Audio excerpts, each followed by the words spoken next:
जिस इजराइल और अमेरिका के सामने झुक गए ईरान व मिस्र, उनके सामने हमास की ढाल बनकर खड़ा हुआ यमन। एक छोटे से देश ने दुनिया की सुपर पावर्स की नाक में किया दम। अमेरिका, फ्रांस और यूके जैसे देशों को कर दिया झुकने पर मजबूर। जी हां दोस्तों, इजराइल हमास युद्ध को लेकर एक बहुत ही बड़ी अपडेट सामने आ रही है, जहां इस लड़ाई में कमजोर पड़ रहे हमास का साथ देने के लिए अब यमन भी युद्ध के मैदान में कूद पड़ा है और इसने लाल सागर में ऐसा मोर्चा संभाला है कि दुनिया की सुपर पावर्स कहे जाने वाले देश भी झुकने को मजबूर हो गए हैं। दूसरी तरफ यूएनएससी ने मीटिंग करके गाजा में राहत सामग्री लेकर जाने वाले ट्रकों की गिनती को बढ़ाने का फैसला लिया है। लेकिन क्या सिर्फ ट्रकों की गिनती बढ़ा देना ही गाजा के लोगों को राहत पहुंचाने के लिए काफी है? इस पर दुनिया भर में एक बहस छिड़ गई है। इजराइल किसी भी तरह गाजा पर अपने हमले रोकने को तैयार नहीं है। आज भी नुसरत रिफ्यूजी कैंप और खान यूनिस पर ताबड़तोड़ बमबारी हुई, जिसमें सैकड़ों फिलिस्तीनियों ने अपनी जान गंवा दी। तो आखिर इस मुश्किल घड़ी में यमन जैसा छोटा देश किस तरह हमास का साथ दे रहा है? यूएनएससी ने लोगों को राहत पहुंचाने के लिए क्या रेजोल्यूशन पास किया है और क्यों इतना सब होने के बाद भी गाजा के लोगों को कोई राहत नहीं है? ये सब कुछ आज हम आपको इस वीडियो में बताने वाले हैं, इसलिए बिना स्किप किए इसे अंत तक जरूर देखिएगा। साथ ही अगर आप चैनल पर नए हैं तो ऐसी ही अपडेट्स के लिए सब्सक्राइब करना बिल्कुल भी ना भूलें। दोस्तों, सबसे पहले तो हम यहाँ के मौजूदा हालात आपको बताते हैं। जैसा कि आप में से काफी सारे लोग पहले से ही जानते हैं कि इजराइल और हमास के बीच चल रही इस लड़ाई में सबसे बुरा हाल गाजा और रहने वाले वहां के लोगों का हुआ है। पिछले 80 दिनों से चल रही ताबड़तोड़ बमबारी की वजह से पूरी गाजा पट्टी मलबे के ढेर में बदल गई है और अकेले गाजा के अंदर ही करीब 25,000 लोग मारे जा चुके हैं, जिसमें बच्चे, बूढ़े और औरत वगैरह सब शामिल हैं। जब ये लड़ाई शुरू हुई थी तब कई देशों ने सामने आकर कहा था कि वो इस युद्ध में फिलिस्तीन के साथ हैं और इजराइल का मुकाबला करने के लिए वो इस लड़ाई में हमास का पूरा साथ देंगे। इसमें ईरान, लेबनान और तुर्की जैसे कई देश शामिल थे। मगर आज इस लड़ाई को शुरू हुए 3 महीने होने जा रहे हैं और इनमें से किसी भी देश ने अपना वादा नहीं निभाया है।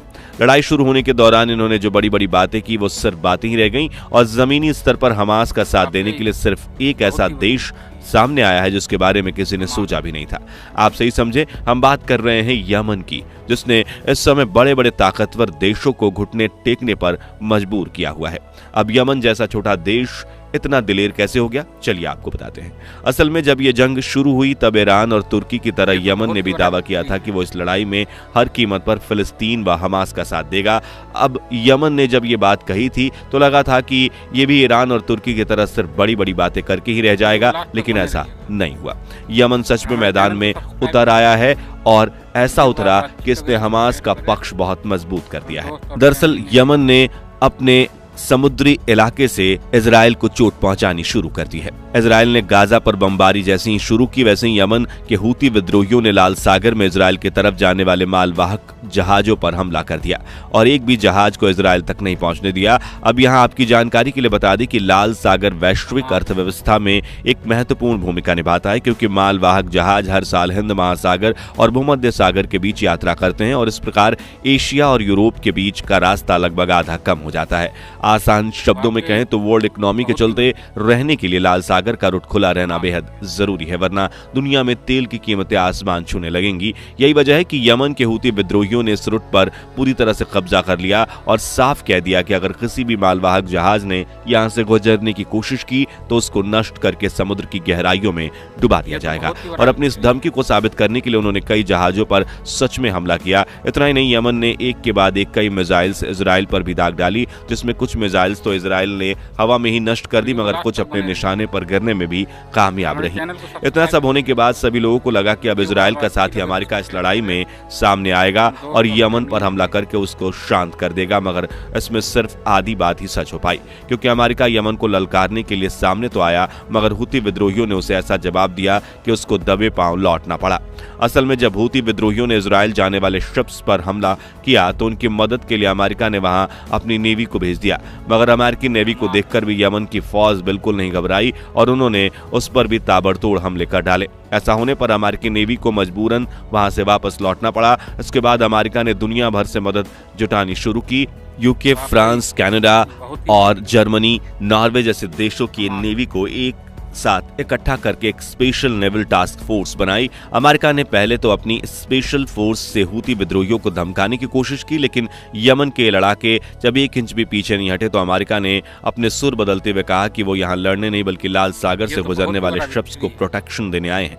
फिलहाल की बात करें तो इस समय हालात ये है कि खतरे को देखते हुए दुनिया की बड़ी बड़ी शिपिंग कंपनियों जैसे कि मेरेक्स, बीपी और हैपैग लेलियोग इत्यादि ने अपना कारोबार पूरी तरह से बंद कर दिया है। इन कंपनियों के काम बंद करने से यूरोप में कुछ ही महीनों के अंदर फ्यूल के दाम इतने ज्यादा बढ़ जाएंगे, बल्कि यूरोप के कुछ देशों में क्रूड ऑयल का प्राइस ऑलरेडी 3% तक बढ़ चुका है। यमन का प्लान है कि वो इजराइल और उसके साथियों को आर्थिक रूप से इतना नुकसान पहुंचा देगा कि ये देश खुद ही इजराइल को युद्ध रोकने पर मजबूर कर देंगे। और सूत्रों से खबर मिली है कि यमन के ऐसा करने की वजह से इजराइल पर युद्ध रोकने का इंटरनेशनल प्रेशर बढ़ना शुरू हो गया है, क्योंकि कोई भी देश ये नहीं चाहता कि दुनिया के दो देशों की लड़ाई में उसकी अर्थव्यवस्था पर कोई फर्क पड़े। वैसे यमन की तरफ से इतना कठोर कदम उठाने का एक बड़ा कारण इजराइल द्वारा गाजा के लोगों पर की जा रही क्रूरता है, क्योंकि इजराइल की तरफ से जब बमबारी की जाती है तो आसमान से गिरने वाला बम ये नहीं देखता कि वो किसी नए बच्चे पर गिर रहा है या 80 साल के बूढ़े पर। यानी इस युद्ध में किसी पर कोई रहम नहीं किया जा रहा। और जैसा कि हमने बताया, अभी इजरायली सेना ने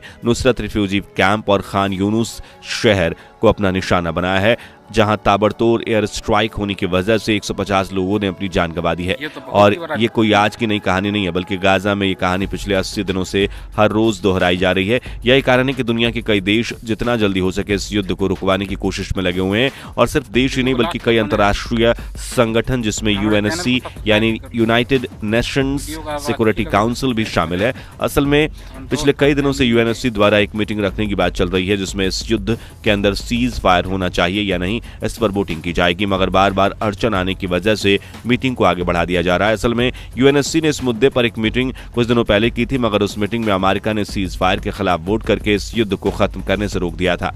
ऐसे में उम्मीद जताई जा रही है कि इस बार मीटिंग में अमेरिका अपने वोट को बदलेगा और ये लड़ाई थम जाएगी, मगर ऐसा तभी होगा जब ये मीटिंग होगी। और मीटिंग कब होगी इसका कुछ पता नहीं है, बल्कि इस मीटिंग को करने की जगह यूएनएससी ने एक रेजोल्यूशन पास किया है, जिसके द्वारा राहत सामग्री लेकर गाजा जाने वाले ट्रकों की गिनती को बढ़ा दिया जाएगा। अब देखिए दोस्तों, गाजा में ज्यादा राहत सामग्री की जरूरत तो है, इससे इनकार नहीं किया जा सकता, लेकिन लोगों को यूएनएससी से इससे कहीं ज्यादा उम्मीदें हैं। लोगों को उम्मीद है कि यूएनएससी इस लड़ाई को रोकने में कोई समाधान निकालेगा, न कि केवल राहत सामग्री की आपूर्ति को बढ़वाएगा। वैसे आपको क्या लगता है, क्या यूएनएससी की मीटिंग की वजह से युद्ध रुक जाएगा या यमन के लाल सागर को सीज करने से? कमेंट करके अपनी राय जरूर भेजें। बाकी दोस्तों, हमारी आज की इस वीडियो में बस इतना ही था। वीडियो अच्छी लगी हो तो इसे लाइक शेयर जरूर करना। अगर आप हमारे फेसबुक पेज पर नए हैं तो पेज को फॉलो भी जरूर करें। मिलते हैं जल्दी एक ऐसी इंटरेस्टिंग वीडियो में, तब तक के लिए गुड बाय, जय हिंद।